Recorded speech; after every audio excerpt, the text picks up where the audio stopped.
ओम शांति। 22 जून 2024। मीठे बच्चे, यहाँ तुम बदलने के लिए आए हो। तुम्हें आसुरी गुणों को बदल दैवी गुण धारण करने हैं। यह देवता बनने की पढ़ाई है। प्रश्न है, तुम बच्चे कौन सी पढ़ाई बाप से ही पढ़ते हो, दूसरा कोई पढ़ा नहीं सकता। उत्तर, मनुष्य से देवता बनने की पढ़ाई।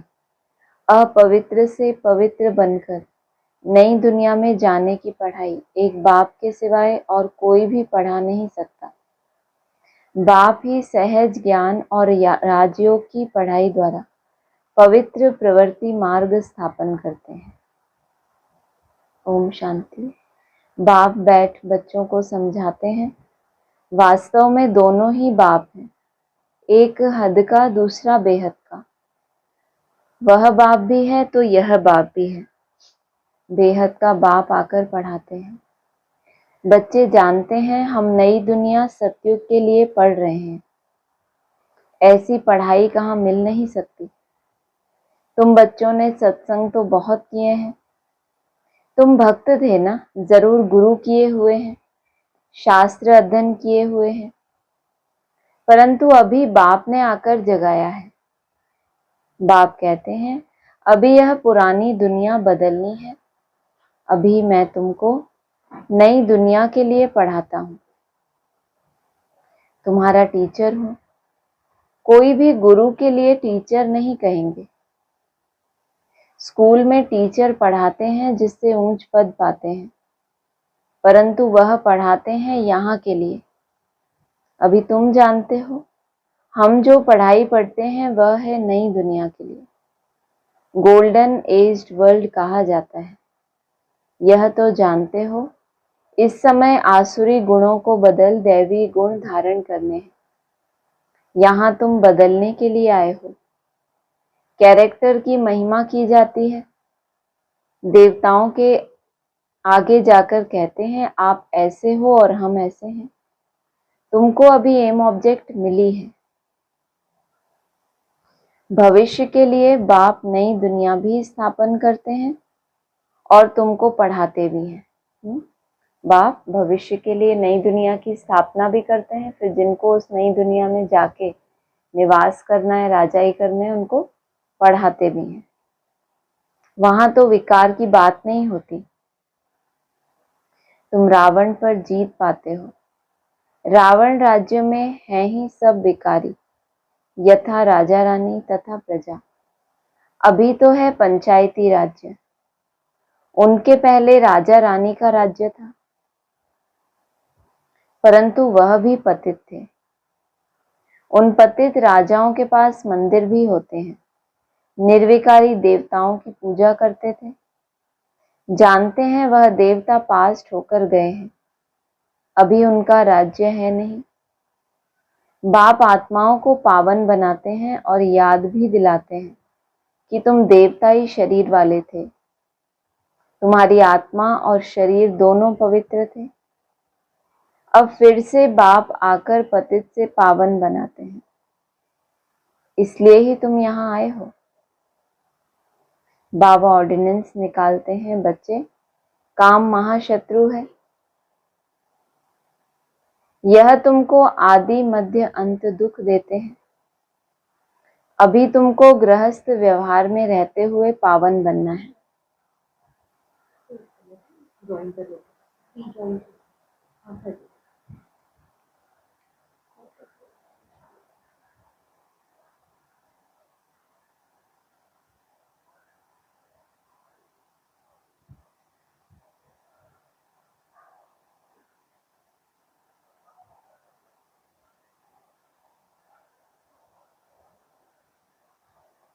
अभी तुमको गृहस्थ व्यवहार में रहते हुए पावन बनना है। ऐसे नहीं देवी देवता आपस में प्यार नहीं करते होंगे, परंतु वहां विकारी दृष्टि नहीं रहती, निर्विकारी होकर रहते हैं। बाप भी कहते हैं गृहस्थ व्यवहार में रहते कमल फूल समान रहो। अपना भविष्य ऐसा बनाना है जैसे तुम पवित्र जोड़ी थे। हर एक आत्मा भिन्न नाम रूप लेकर पार्ट बजाती आई है। अभी तुम्हारा है, यह है अंतिम पार्ट। पवित्रता के लिए बहुत मूंझते हैं कि क्या करें, कैसे कंपेनियन होकर रहें। कंपेनियन होकर रहने का अर्थ क्या है? विलायत में जब बूढ़े होते हैं तो फिर कंपेनियन रखने के लिए शादी कर लेते हैं, संभाल के लिए। ऐसे बहुत हैं जो ब्रह्मचारी हो रहना पसंद करते हैं। सन्यासियों की तो बात अलग है। गृहस्थ में रहने वाले भी बहुत होते हैं जो शादी करना पसंद नहीं करते। शादी करना, बाल बच्चे आदि संभालना, ऐसी जाल फैलाएं ही क्यों जो खुद ही फंस पड़े। ऐसे बहुत यहाँ भी आते हैं। 40 साल हो गए ब्रह्मचारी रहते, इसके बाद क्या शादी करेंगे। स्वतंत्र रहना पसंद करते हैं तो बाप उनको देखकर खुश होते हैं। यह तो है ही बंधन मुक्त, बाकी रहा शरीर का बंधन। क्या बोला? आलस आ रहा है ना? तो बाप उनको देखकर खुश होते हैं कि यह क्या है, बाहर के बंधनों से मुक्त है, लेकिन बाकी कौन सा बंधन? शरीर का बंधन, मन का बंधन। उसमें देह सहित सबको भूलना है, सिर्फ एक बाप को याद करना है। कोई भी देहधारी क्राइस्ट आदि को याद नहीं करना। निराकार शिव तो देहधारी नहीं है, उनका नाम शिव है। शिव के मंदिर भी हैं। आत्मा को पार्ट मिला हुआ है 84 जन्मों का। यह अविनाशी ड्रामा है, इसमें कुछ भी बदली नहीं हो सकता। तुम जानते हो, पहले पहले हमारा धर्म कर्म जो श्रेष्ठ था वह अभी भ्रष्ट बन गया। ऐसे नहीं, देवता धर्म ही खत्म है। गाते भी हैं, देवताएं सर्वगुण संपन्न थे। लक्ष्मी नारायण दोनों पवित्र थे। पवित्र प्रवृत्ति मार्ग था, अभी अपवित्र प्रवृत्ति मार्ग है। 84 जन्मों में भिन्न भिन्न नाम रूप बदलता आया है। बाप ने बताया है, मीठे मीठे बच्चों, तुम अपने जन्मों को नहीं जानते हो। मैं तुमको 84 जन्मों की कहानी सुनाता हूँ तो जरूर पहले जन्म से लेकर समझाना पड़े। तुम पवित्र थे, अब विकारी बने हो तो देवताओं के आगे जाकर माथा टेकते हो। क्रिश्चियन लोग क्राइस्ट के आगे, बौद्धि लोग बुद्ध के आगे, सिख लोग गुरु नानक की दरबार के आगे जाकर माथा टेकते हैं। इससे मालूम पड़ता है कि यह किस पंथ के हैं। शूटिंग कहाँ करेंगे? यहाँ संगम पर। जब बाबा ने कहा है 8 राजाइयाँ क्या होंगी, स्पष्ट दिखाई देंगी। धर्म पिताएं जो अपने अपने धर्मों के हेड्स हैं, द्वापर युग की शूटिंग आएगी जब, तो प्रत्यक्ष होंगे ना। तो जो उनके कुल के होंगे वो उनके सामने जाकर माथा टेकेंगे, मना अपनी बुद्धि को उनके सामने झुकाएंगे, क्योंकि बाप तो गुप्त है। उसी समय तो ये पेपर होना चाहिए ना कि किसका बुद्धि योग कहाँ झुक रहा है, तो प्रैक्टिकल भी हो जाएगा। तो उनकी दरबार भी तो होगी ना, तो उनकी दरबार के आगे जाकर क्या करेंगे? माथा टेकेंगे। तो ये कन्वर्ट होने की शूटिंग करेंगे। हो रहा है, चल रहा है, आगे और चलेगा। इससे मालूम पड़ता है कि यह किस पंथ के हैं। ऐसे बाबा सामने से बता देते कि तुम इस धर्म के हो, तुम उस, तो कोई मानता? बाबा ने क्या युक्ति रची? बाप गुप्त हो गया, अपने आप ही अपने अपने स्वभाव संस्कार जो भी हैं उस हिसाब से क्या होगा, कन्वर्जन होता रहेगा। तो फिर पता चल जाएगा कौन किस धर्म का है। तुम्हारे लिए तो कह देते हैं कि यह हिंदू है। आदि सनातन देवी देवता धर्म कहाँ गया यह किसी को पता नहीं है, प्रायः लोप हो गया है। भारत में चित्र तो अथाह बने हुए हैं। मनुष्यों की भी अनेक मतें हैं। शिव के भी अनेक नाम रख दिए हैं। क्या नाम रख दिए शिव के? शिव के कितने नाम हैं?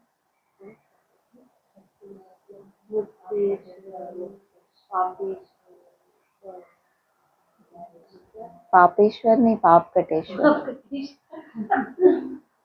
पापेश्वर माना पाप करने वालों का ईश्वर।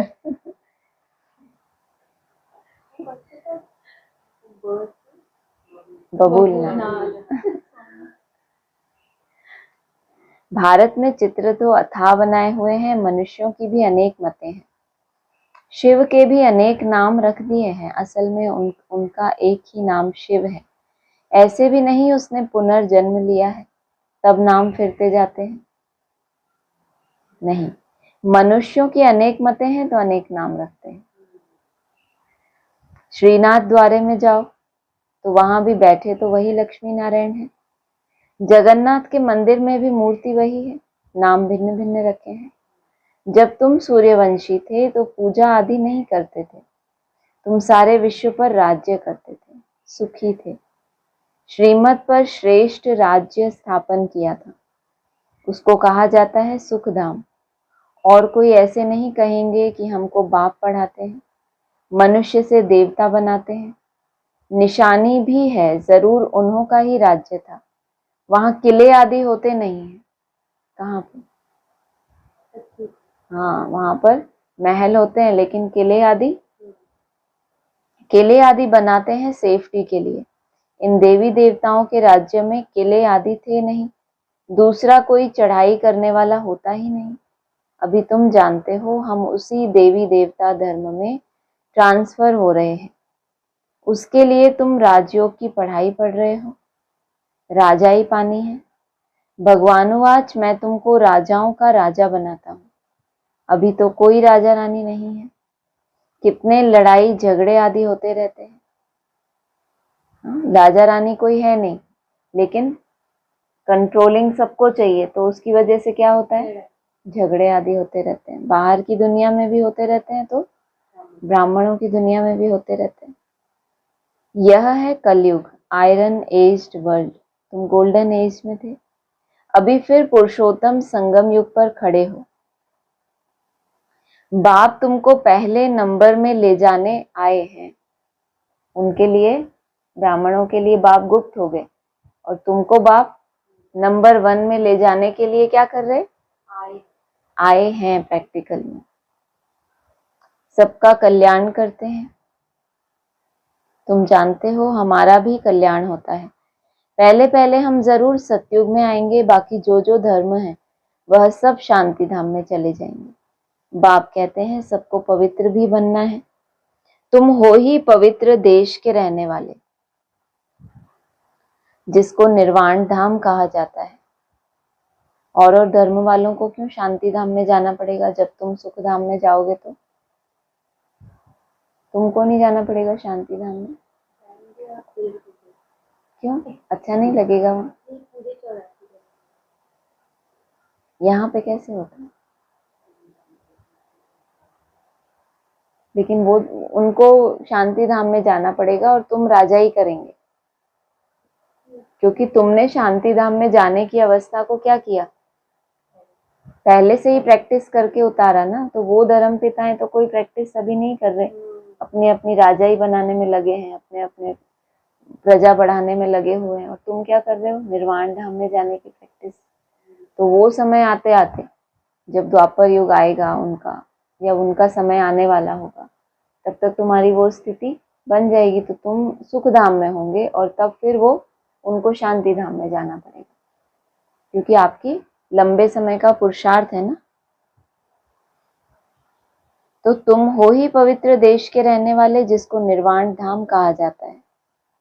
वाणी से परे सिर्फ अशरीरी आत्माएं रहती हैं। बाप तुमको अब वाणी से परे ले जाते हैं, और उनको बाद में जाना पड़े, वो जो परम धाम इस सृष्टि पे उतारा है बच्चों ने अभ्यास करके, उस संगठन में क्या करें, उनको जाके तपस्या करनी पड़े। बाप तुमको अब वाणी से परे ले जाते हैं। ऐसा तो कोई कह ना सके कि हम तुमको निर्वाण धाम शांति धाम में ले जाता हूँ। वह तो कहते हैं कि हम ब्रह्म में लीन होंगे। तुम बच्चे जानते हो अभी यह तमो प्रधान दुनिया है, इसलिए नई दुनिया की स्थापना और पुरानी दुनिया का विनाश करने के लिए भगवान को यहाँ आना पड़ता है। शिव जयंती भी कहाँ मनाते हैं? कहाँ मनाते हैं? भारत में। तो क्या आकर करते हैं, कोई बताए? जयंती मनाते हैं तो जरूर आते हैं ना। रथ पर विराजमान होते हैं। उन्होंने फिर वह घोड़े गाड़ी का रथ दिखा दिया। मैं किस रथ, बाप बैठ बताते हैं, मैं किस रथ पर सवार होता हूँ, बच्चों को बताता हूँ। यह ज्ञान फिर प्रायः लोप हो जाता है। इनके 84 जन्मों के अंत में बाबा को आना पड़ता है। फिर एक बार 84 जन्मों के अंत में आना पड़ता है, फिर उसके बाद 84 जन्मों के अंत के भी अंत में जब वानप्रस्थ अवस्था होती है तब भी बाप को आना पड़ता है। यह ज्ञान कोई दे न सके। ज्ञान है दिन, भक्ति है रात, नीचे उतरते ही रहते हैं। भक्ति का कितना शो है, क्योंकि इंटरनल स्टेज क्या है भक्ति में, नीचे गिरते ही रहते हैं, इसलिए बाहर का शो करना पड़ता है। जब अंदरूनी अवस्था चढ़ती होती है तो क्या होता है, भारत का प्राचीन राजयोग ज्ञान योग कितना मशहूर है, तो माना जाता है अपनी तपस्या को क्या करते हैं, उतना गुप्त रखते हैं। भारत की ये प्रथा है।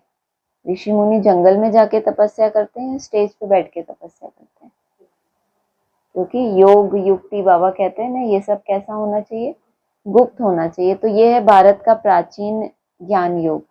अभी भक्ति है तो नीचे उतरते रहते हैं, तो फिर बाहर का शो करना पड़ता है, क्योंकि अंदर में गिरावट है, उसको छुपाने के लिए क्या करना पड़े, बाहर का शो करना पड़े। कितने कुंभ के मेले, फलाने मेले लगते रहते हैं। ऐसे कोई भी नहीं कहता कि अभी तुमको पवित्र बनकर नई दुनिया में जाना है, ऐसा कोई नहीं कहता उन मेलों में। बाप ही बतलाते हैं अभी संगम युग है। तुमको पढ़ाई भी वही मिलती है जो कल्प पहले मिली थी। मनुष्य से देवता बने थे, माना एक पढ़ाई है, यहाँ पुरुषार्थ किया फिर वहां जन्म लेकर आना, एक है पढ़ाई। तुमको कल पहले भी यही लक्ष्य मिला था कि तुमको मनुष्य से देवता यहीं पर बनना है।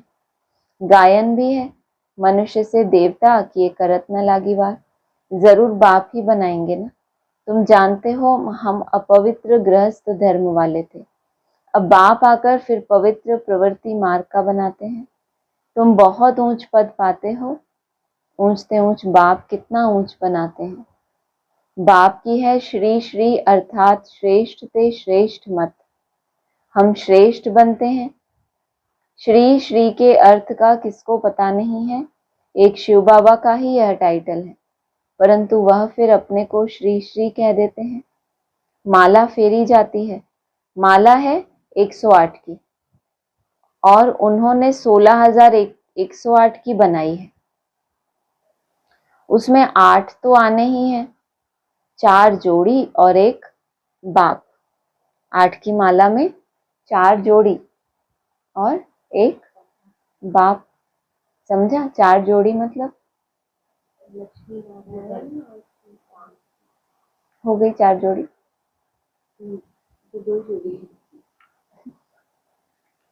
कोई बात नहीं, अभी 2 हो गई फिर 4 हो जाएगी, धीरे धीरे ही माला बनेगी।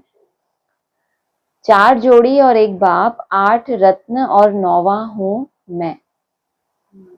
4 जोड़ी अष्टदेव, जो अष्टदेव हैं वो हैं जोड़ी, 4 सूर्यवंशी 4 चंद्रवंशी। फिर जो रत्न है 8 रत्न और 9वां हूं मैं, माना साकार बाप।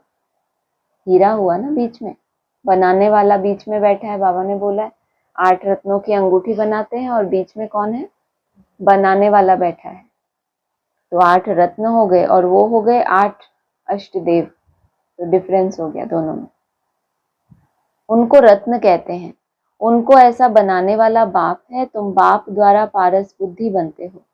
रंगून में एक तालाब है, कहते हैं उनमें स्नान करने से परियां बन जाते हैं। वास्तव में यह है ज्ञान स्नान, जिससे तुम देवता बन जाते हो। बाकी वह तो सब है भक्ति मार्ग की बातें।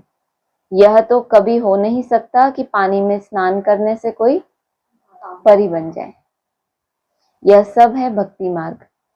क्या क्या बातें बना दी हैं।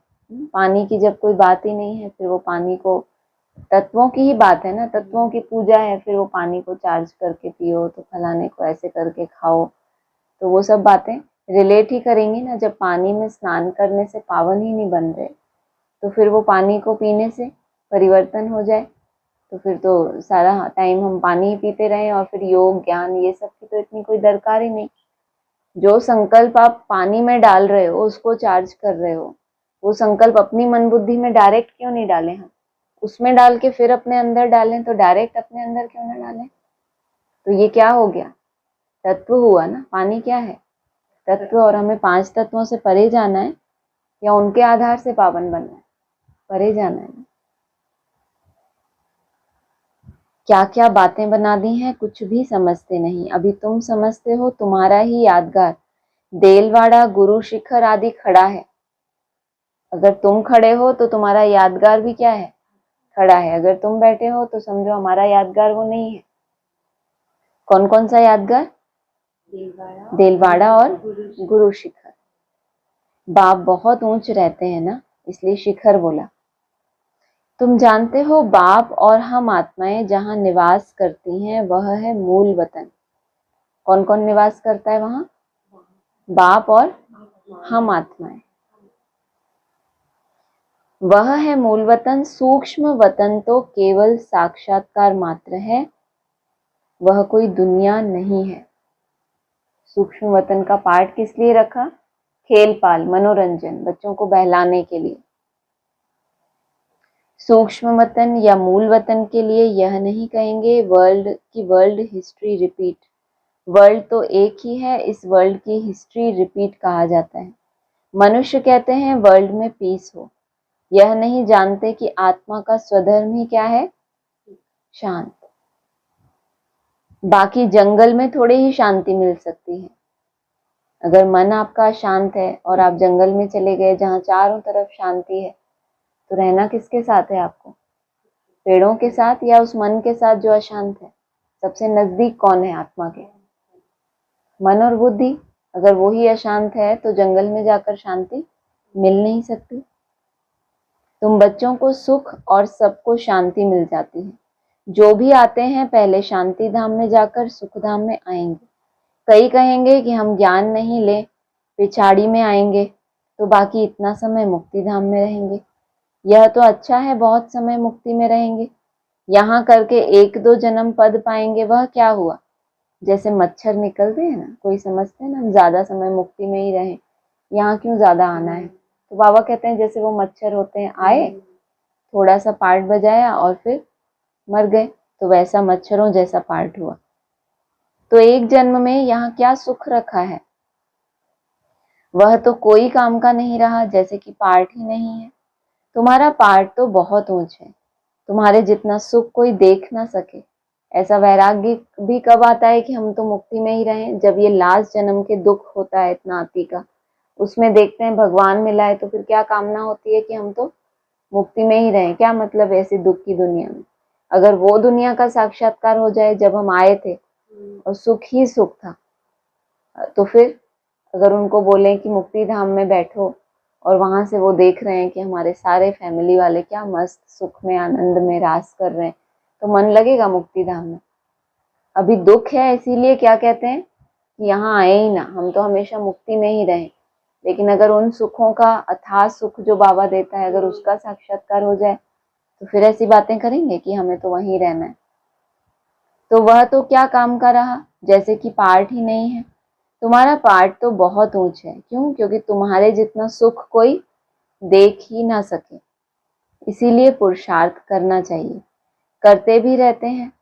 कल्प पहले भी तुमने पुरुषार्थ किया था, अपने पुरुषार्थ अनुसार प्रारब्ध पाई है। पुरुषार्थ बिगर तो प्रारब्ध पा ना सके, पुरुषार्थ जरूर करना है। बाप कहते हैं यह भी ड्रामा बना हुआ है, तुम्हारा भी पुरुषार्थ चल पड़ेगा, ऐसे तो चल ना सके, तो तुमको पुरुषार्थ तो जरूर करना पड़े। है ना? करते करते जो उसको एक कहते हो ना, एक फ्लो में आ जाए, एक रस पुरुषार्थ हमारा चले, तो वो भी चल पड़ेगा। लेकिन उसके लिए भी क्या करना पड़े? पुरुषार्थ तो करना पड़ेगा। पुरुषार्थ बिगर थोड़े ही कुछ होना है। खांसी आपे ही कैसे ठीक होगी?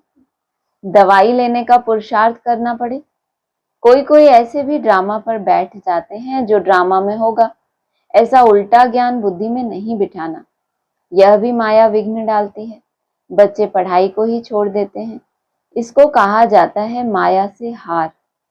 लड़ाई है ना, वह भी जबरदस्त है। पढ़ाई छोड़ना माना माया से हार हो गई, तो यह माया भी क्या है, जबरदस्त। अच्छा, मीठे मीठे सिक्की लधे बच्चों प्रति माता पिता बाप दादा का याद प्यार गुड मॉर्निंग।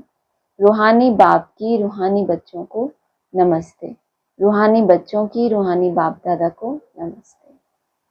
सार है, श्रेष्ठ राज्य स्थापन करने के लिए श्रीमत पर चलकर बाप का मददगार बनना है। जैसे देवताएं निर्विकारी हैं, ऐसे गृहस्थ में रहते निर्विकारी बनना है, पवित्र प्रवृत्ति बनानी है। ड्रामा की पॉइंट को उल्टे रूप में यूज नहीं करना। ड्रामा कहकर बैठ नहीं जाना, पढ़ाई पर पूरा ध्यान देना है। पुरुषार्थ से अपनी श्रेष्ठ प्रारब्ध बनानी है। वरदान है, कमल पुष्प का सिंबल बुद्धि में रख, अपने को सैंपल समझने वाले न्यारे और प्यारे भव। प्रवृत्ति में रहने वालों का सिंबल है कमल पुष्प, तो कमल बनो और अमल करो। जो भी डायरेक्शन मिलते हैं, अमल करना माना उसके ऊपर चलना, उसको फॉलो करना। अगर अमल नहीं करते तो कमल नहीं बन सकते। तो कमल पुष्प का सिंबल बुद्धि में रख, स्वयं को सैंपल समझकर चलो, सेवा करते न्यारे और प्यारे बनो। सिर्फ प्यारे नहीं बनना, लेकिन न्यारे बनकर प्यारे बनना, क्योंकि प्यार कभी लगाव के रूप में बदल जाता है। इसलिए कोई भी सेवा करते न्यारे और प्यारे बने। स्लोगन है, स्नेह की छत्र छाया के अंदर माया आ नहीं सकती है। स्नेह की छत्र छाया के अंदर माया आ नहीं सकती।